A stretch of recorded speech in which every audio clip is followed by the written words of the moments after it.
People in the Indian Hills neighborhood in Brainerd are upset because a developer wants to put more homes on an empty lot than current zoning allows. On Patton Parkway downtown, developers want to turn the old Honest Pint building into a 12-story apartment building, twice the allowed height for that historic area. A neighborhood church has joined the fight against rezoning. Here in Hamilton County, there are things that unite us regardless of political party. One of them is the belief that development should fit the community and that community should have a voice in development. That's why zoning exists, to establish ground rules for what can be built where, and that's why rezoning requests can be controversial.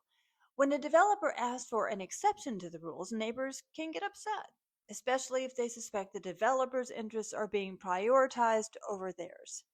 Our goal is to put more power in the hands of community, and knowledge is power. We found the rezoning process confusing, so we decided to learn more about it and share what we learned here.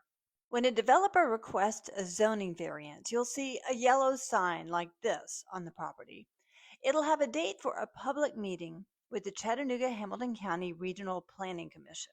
The Regional Planning Commission is a volunteer board. They're advised by paid professional staff like city planners and urban designers. That's the Regional Planning Agency.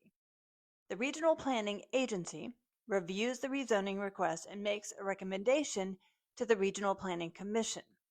The Regional Planning Commission votes on the request, but their vote isn't binding.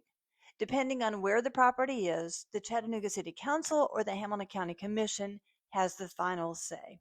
The best way to make your voice heard is at those two meetings. First, when the Regional Planning Commission votes, and then again when the City Council or County Commission votes. Who makes up that Regional Planning Commission?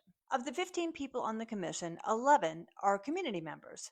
5 appointed by the city mayor, 5 appointed by the county mayor, and the chair, who's jointly appointed by both mayors. The current chair is a developer.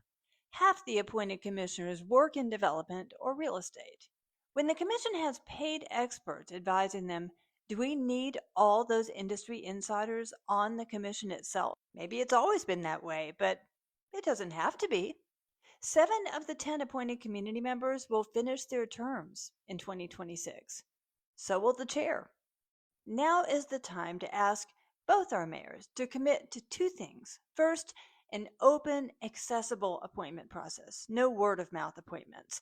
Second, fewer industry appointments. Certainly a developer shouldn't be the chair.